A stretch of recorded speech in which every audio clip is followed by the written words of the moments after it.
Yo mambi wombanye fenye de manye nene hu ochi afuhe ebani na wo ni ye chi obenke no ne nye mi yo na ashome nene wakachi obenke mbanye hyian ni akabeni wojenhyian wo wi akachi obenke wo ba dwanye tuenme ni wo bomoden wo chi wo benke meni ye nile ye wakusun wo ni chimoy keni bi kokumen ye wo chi obenke no mene ke otawo ni obomoden no ba mo okon no alo o shi wokon ni brofo ba ke oto o market alo o advertiser mi na show me mamo mi twetwe di poden kon ni mi wie no oni bi ye abahe febo na abahe e wo bomoden ka otawo no ba sponsor alo shi wokon alo otawo market onoko ye no jibo ni your screen no bomoden ni otwa ni okamasha mi fo ye shrama ba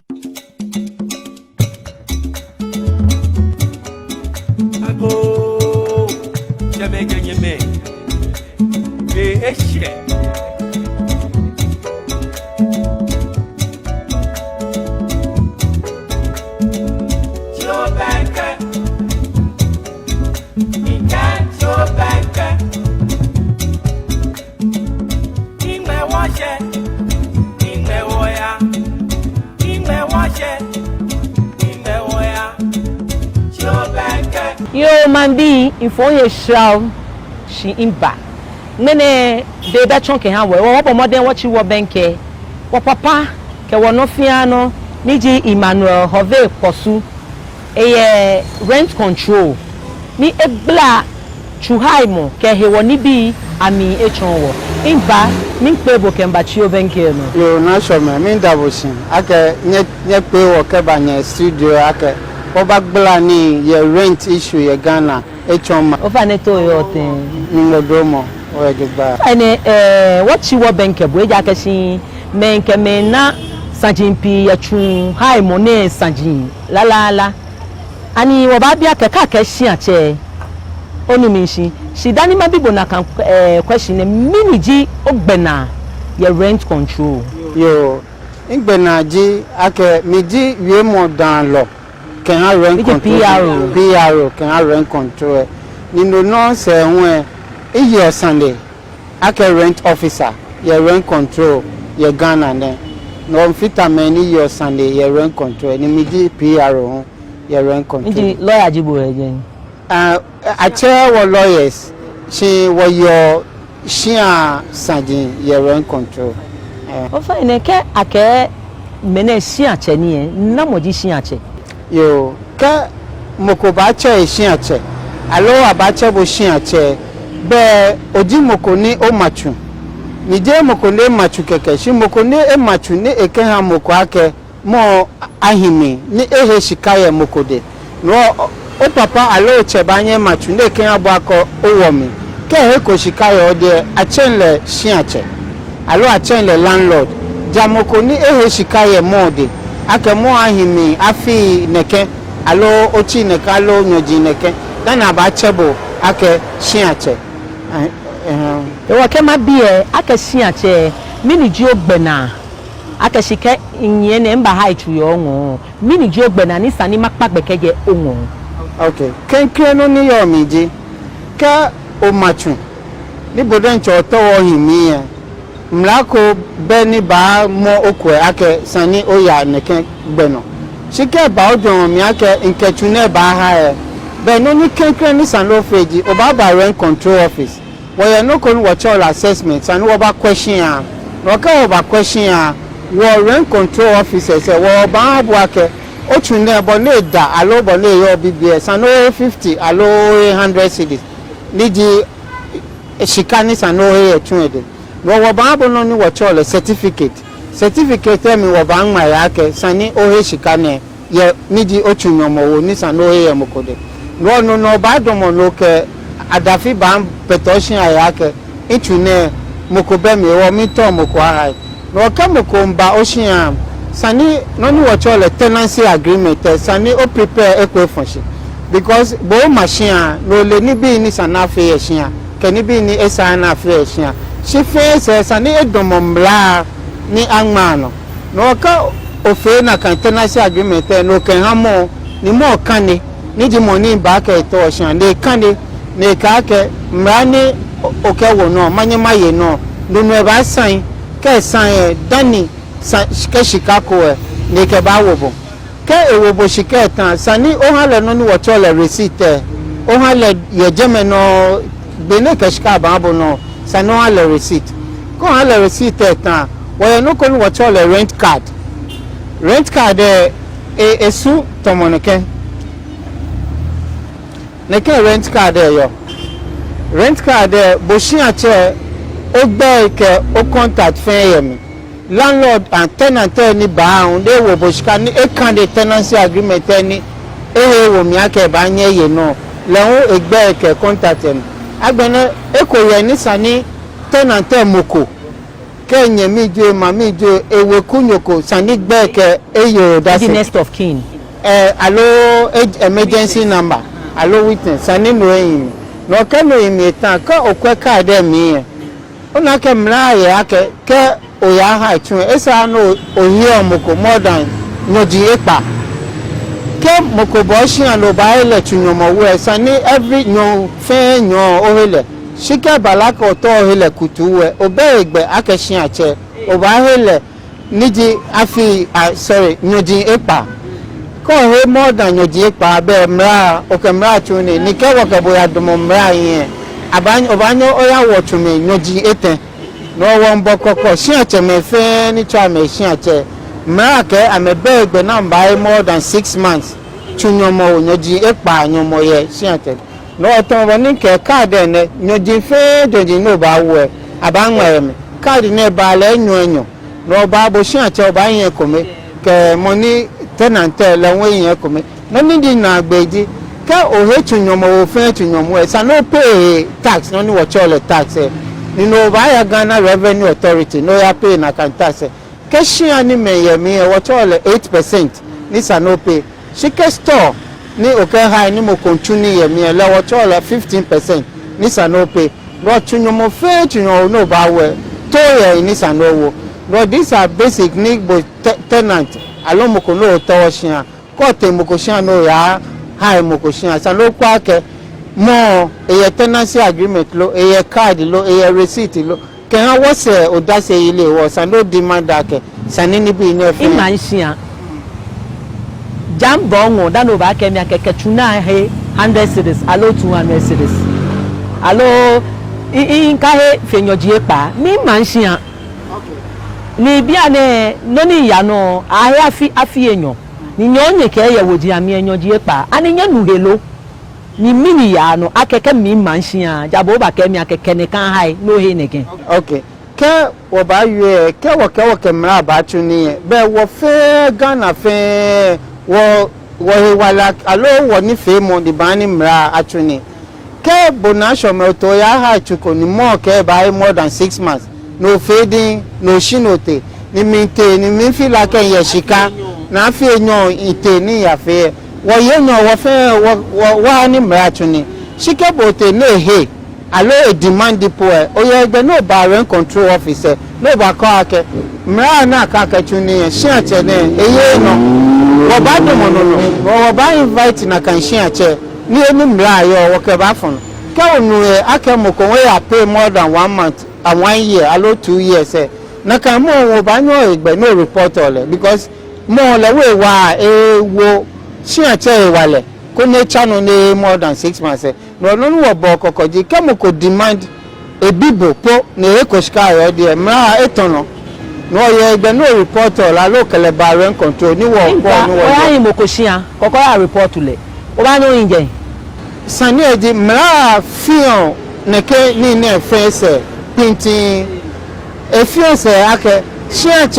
cheko be egbe ake ke mo ko e ya report la ke he more than no je pa e ba do mo no ke shwele ye shia mra fion se no ni choji ke mo ko fe na kan ke wo ke bo ya do mo mra yin o ba nyo ya wo tumi nyoji eten no won bo koko alo won wo me ni tenant e kan ake ke mo ko fe na kan o ya egbe no ba rent control ni wo ko na ke shin ache eye mra no bi ake rent control bi ye nye ke agency e twoni wo ka me tuni directly shimra warrant act e recognize ame ni je na amake ame wa me fita me ni wa ni akachuke ni bia she recognition alo na ne na ameji ewo ameshin ye mra mi ake esa ni amehio no ni wo chole 5% of the rent ni tenant ba pay no ni ye mi de question check machu ni gbere shin e call agent ake ye shin alo ye gbere shin no agent bakwe ba ya mam ni ato omko ni keba no ke na mko keba shin ni tenant mo ni ba shin e pay shika no ni landlord alo shin che ba je ni 5% bonu wo cho ni ke agent si agent ko begbe akeke aton tenant ko shin 10% here de ko ni area landlord de akenke mo ko eba ni ebi say it's against the law efoka bebe choke ha wo ka mo ke ha ekole 100 cedis ni di a month ne ekole aye 2 years agent e pa agba ko ba le 10% ke ga logo se ke ba shi a che un ke ba he ke gbene ba ke wa ke tenancy agreement en le moko ye rent control ani ya fe ni nke ba ha bo ko no ke ha mo ani nyele na kan ni mene me fe wo try me go boys to bo ne your license office ke ni bi no won wo shin ake ke mo ko fe bo na kan ba rent control jemeji company alo department ko ni ma e set up ake e kwa ke me sanjini yo chu he fe wo baye no o mo ko le ene won wo bo shin ake ke tena agent ko sky ode ni efafe esabo tenant po pure sani landlord no o ya pay shiketa dan ni aje mi 5% na kan ale no ka mo ko twabo ojo na kan ba rent control e se fi wo ba bon me license amo no ka wo bon me license amo na me channel ame fe na kan ni no ji wo ba withdraw na kan license ni ke monthly ji o quarterly o ba list alo wo ba publish me ni yen gbe papa no ye daily skalo ni biam koni man bi fe anake tenant agent ne sani wakachuni ke ogbe be na kan list me be bo tenant ke o ke mo ya deal be bo denche o sande agent ne sani ke waka wa ba wi ona ko ogbe na mini ni bi ne keke moko e ba ha ochu na ye mi efe ni ehi no mi nfale mini ni bi ne ken kenkre no ni yoji bo tenant ma eha bo egbe ake onye otena nyomo nyonkome ko yele nyonkome nyoje nyo no egba ke ba rent control ne ba file no ni wo chole recovery of possession allow eviction ba ni ahale wale ko ni ke ba fanbo se bo si ache bo fe bo ni tenant ba fe yan no fe no ne ba fe bo si ache be egbe ake oko wale ba fanle lo ni bi no chiesu allow famo etun ite ni bi no ni sa ni jani ofeji ke tenant ko ton owner ye shan o ba rent control no ba lord na kan complain o ba invite tenant o ba bi e dance ani ke wo kwa ke mla e ke chuni no o ba domo ni wo ke fanle e abo no ni ji enyoji be tenant o be egbe ni o fi oni bi ne hi ye shan ni bi ne hi ji e ko le man ke bo pe ni lala ngona no ko gbele mi pa ake fe wo ba ye ke ogbele mi o disturb mo fe mo akabo us ko meyan onuwe landlord ye gbe ni ba rent control ni wodomo no to mo no ye saneke wi sele mo ke na ni se fe imora ene ni bi ni sanofe landlord ba yen domo no ni ke fanbo ro ni bi ni nke ma bi wa kesin ke iyachumi ni no ko efite ye mi sani mi masa alo sani shi ache ni se ha mi neke iwe mo ne ni bi eyan no ni kenkere no ji chuemi ni oyo ni bi ni yo chuemi e ke fiti e bo tenant bo gbe fan ake obasa ke e ba chue agbo e na agbe ni di wall ke roofing ke ni bi e let landlord gbe na ake basa no ne wona afa ni ene keji asumo di landlord da ne ba bo chumi ake e ba kwa ke mi na fiti ke mi na fiti e ba nye bale won ake ye tenancy agreement mi e agma mo fe mo gbejano nuchumo no kebo tenant o gbena nuchumo na agma ake ke toilet alo ni bi fite ye tun mi e bo sanofe ni landlord awon agbo na ni bi le sanofe nwele bosani ofe na kani ni noni kabacha noje bo tenante chue bonora ni na le ko oshi alo yemi po san lo make sure ke alo fe sure ke tomo boni eyo pepepe shike landlord na ake chue wole ebon polomo efite ni boyo mi egbe na efi ake sani osa ke obe sheko no sa egbe ni ebaren control ni wo ba kwa ake lele no na eyo anokwale ni je ke wo ba ni wo ke bo we ni stay lo fe obe na she wo ba calculate shika na she ke wo kwa ake ni bi e ka sa enye ba fe ke wo fe ni sana abo balance abo balance ni no na she akasa na ashwebo ye chin ma fo he shra shi ke wo ba ma bi wo papa Emmanuel akeshi wo manye nyelo ese moniji Alhaji Baumia ke agbe school na niji wo university bi ina ba ke university bi ye ka agbe na ba haska aba meshka koni ameden cha meke ha amechu na mehimi ani ehilo ehi na mi mimba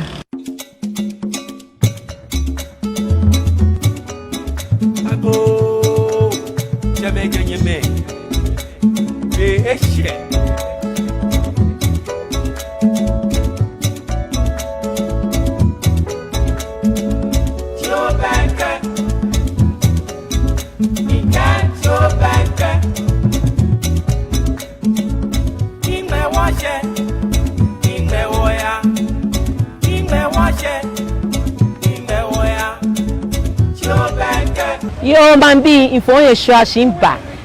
dani maya iha wonu we shishan keshi wo ba bi wo papa akeshi Dr. Mahmudu Baumia iha wonu we shishan keshi ke agbe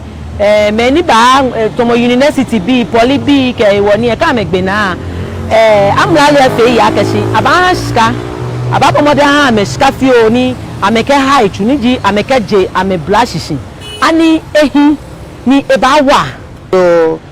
no ni maye nye lo se mo ewe ni bi etan ye rent control kenken no di shika ni eto ni akewa me ni gbe school na shishika akewo amede akakewa amede na meke haitu shi ko gbe school na no bonu chumo na kwa ke obanye ope otunyomo wo shi onale kutu ton body mra yo abia na ke sani oto 6 months ni jinyo je pa no ke ya start okay ya fair advance government ba kwa na kan fotro ni ato setup na kan shika akeha landlord keke abon je mo fio ye onuchumo ito an shika na ba wo boem no ni je nyo aka ato ni afe rent control bi an technology digitalization no bi an ka fe ba wo computer no ke mo ko ngbo na ba nyo tashian no ke rent control agbasande no ni je ten wo bi ele ni je elo ni ate mra ni wokechu ni ato wa chake yin feel no bi an aka for president ke cabinet yin na mekwemi no ni ba je mi e ba di 6 months ni men for ye men ke ameshika pi watch me no ka me kwa ke 6 months e ko le fa na me ke ba che na namba na ameshika no have provision ke bi an ba extend to the 1 year 1 year sishidi every month alone no fe no oba pay shiko yeshika no tawo pay be je 6 months alone no je pardon she bi an oba na egbe no pay le afi come ewa ma bi akashi ake property rate miniji property rate eshishi kekeji chue no ma sanowo owo eto ton bonika o he rent ye mokodi sanowo eto so far no ma chue ye mokoshipon no ona ke wo Ghana shipon ne ahun shipon ake ahun abo forever shi aye afi na ke won abo no be o rent ye mokodi no rent ye mokodi sa no pay to no di property rate ni ahe o ni property rate pi enwe woku shiani e ko le shian mokomoko be ni high chu emi woku menson e ka woku manson ba wa mokomenu ehi na eyo sha no di no ni sani weku amefa ametashi na amejon yake no mo sani eshika ni ka eshika won no mo sani no mo de sani ya alo me photo mi sani ya no enele weku me sani atashi na kwa ke no mo sani echu na kanu chumo she yan ke sani wo to ne ko na nye akesa ma e hawo oba wo nga ka shike oba ha nchuwe ko oba na chu emi e ko menma be no ke ba mi e ma de tie e ke pete gbogbo e agbena no legit agreement e ni brofo ba ke verbal agreement ani o momi ake hin lo ehin sisi tun ake ke sande bachu enye onye oya sha picture ake o ke mbare control o ke ya court na kwenu no wo nga me ni be jemo alo je ameni le ake amafe na kan nyemi men ke lawyers ya around no ko o ke tumba ha mo ko bo mo dan ke o ba chi o ben ke rent control alo ba na lawyer ko ne wabo ko ni na ke tenancy agreement ne agma ko ni wose ke no ko ba onyo domo no ake nke tenant ake e cafe ne ke cafe de ke cafe ne no wa efe no min domo ni ke he ake min yenchu ye no mi wo nga ake na kan verbal agreement ehi wo bomo de ake wo ke no fe no ba wo lo hin ko ni e wa wo fe ka man bi ma wonye na anwo fi o ina ye boy aboko bi boy e famoko ya chumi nani wo inwi ona kan e ma e gbogbo he ni ke ba fambo e ke bo wie na ajo lo nu e le bi pe ke wo se ami ke nu anye se kwe obla nu ka mo shi na shi eyin bo jamo ahun ke gbe na carpenter fo ni odomo shi aba po tu e te nfe alo ba fa alo fa ene fe e kemra tu ni nibo ona no yo ne ke wona wonu ye wo ba nyo mole ni peke pabu mo e ya wo no ni wo man bi fe nga ake ke ole mra bimi ko na chombo no fi o wo to le inducement onye tenant no ne shishia ni ke wo ke bo ya do mo mra yen to bo ni yu enyo je tele eho e pabu no wo nga ko le mra bo mode no bimi ko ni wo fe wo be mani bi e fe ho bi ane ni mempi une machine ba ke afere na kan ko yin wa ni ba machu ewo fe ehin ke ehin ko na le bodo da be da ne o hai chu ni ewo ma bi akashi miniji o ba akashi brofo ba ko fences ke o hai chu ye rent control o fences ni jibo shi ache mla no ye no ejeme mini ni bi ne ke nyenyo ne ke fi o shi ache me o da ko na ke shi ache ko agbomo ahin esia na ba ye nyoje pa ko hin esia ko ele mo ko ejo wunu ne ko hin nsumo ma chegbe ko o hin esia no che ko anyoje enyo ni ko bo shika he mo ani mini nye fi ame no ni wo fi ameji ke mo ko ba yin osia no nyamo no aka shishia onye no oni mo le denche esimu aka shishia fine nyomo fe nyomo ni ohiele wo fi aso ake o ba wo nyomo instantly ke e ba la ke eto wa shishia le tenancy agreement bo ni nye sign o ba domo no ake ja ebeshe dan e ba shi ko jese no ya fe no kwe no wo chole inducement ro ko jese no ya fe no kwe no ji wo ba go ke wo ba wo mran yen wo ba investigate bo no wo ke bo ya ko e fa she ne le ma bibo shi ache ko ya himie e ko le nunyomo we ba e ko le 100 cedis ni ji wo ngme ne shika e fe le 500 kana nyomo wo e fe le neke e wo be kana nyomo wo ke enu o na ke nyemi o ha tushi ogbo anohu mi nye fi oye hi e ka nyemi oni wo fi oye ji bo tenant o ye gbe na ake bill ke ni bi ne o ba demand water ke electricity dana me ha wo bill no mo ko nye ke na bo ba ke bill ne ba 100 cedi alo 200 o ye gba ko demand receipt ne ba kono na ke mene point ni mo fe mo yo ajale pepe ke ba o ye gba ko ba ya electricity company alo water company with the meter number no ya check ke sumo ne ke abo ko na ake e shishibu e ba rent control wo ba chele ni wo ke la ye ke still ne pene mra ni yo wo ke ba don mo na o fa ne ko mo camera mi to no wo mete nga o ha mi si ache money high chu ke agent no what start ke agent no ni mra ke ji obegbe ake oba he percentage ko ye tenant de no ya he ko ye landlord de no ni mra ke ji ke o ya chomo ko shia landlord ni ke tenant wo shika e ba je mi 5% ne kan abo no but agent fair agent no he left and right there mra ke mra mobo e be no ba je ehi but tenant mra mobo gbe ake obanyo fe ni bi ye hia but ake obagba man na ye hia mra mobo gbe alo ke ye ke danu mo ke ni bi ni ehi baba hia ake mra ye ha bo gba ke obanyo ke o hia eni o ya renter rent kesha bo fio eko la possible kete eko she face esa no ke landlord attaching ko ni nyegba esa ni landlord agree that it was said no obey gba ke o ke hia o shi ko ke hia rent ke ko shi da bi mema egme bogbe eko ebo tenant mema bogba ka o ba hia landlord no mo nyonkome no pay ke nyonkome ho no pay landlord ba nye ke baba ni ehe etunyode ka wo ba hia chema ho won ka ke alo mra nka ke obe gba ko ba nyemoko no aka hia o hia ke tenant ko ton ono ye hia no tawo ofanle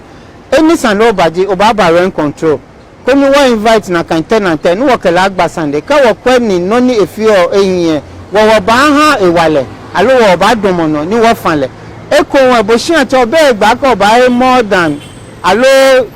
rent no je pa shika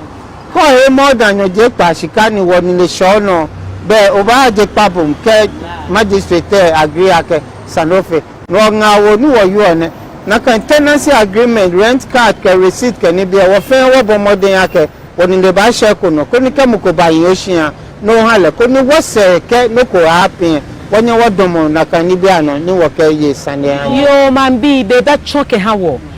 bi ene wo ke chi obenke ba wa shi na ewi one nko no ko kejemi no ni nko ye minji obla ajion shi fio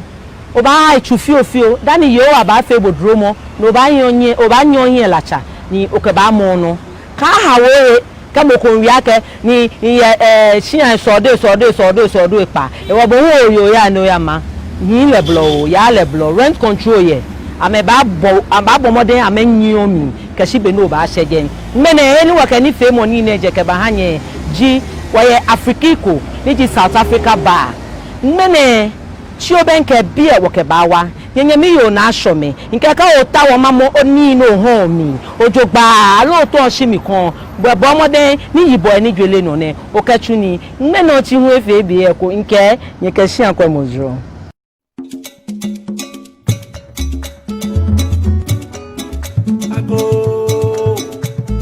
Nyeme be eshe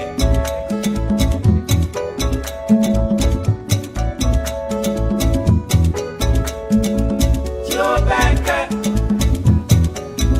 Inga Jobanka Ime washe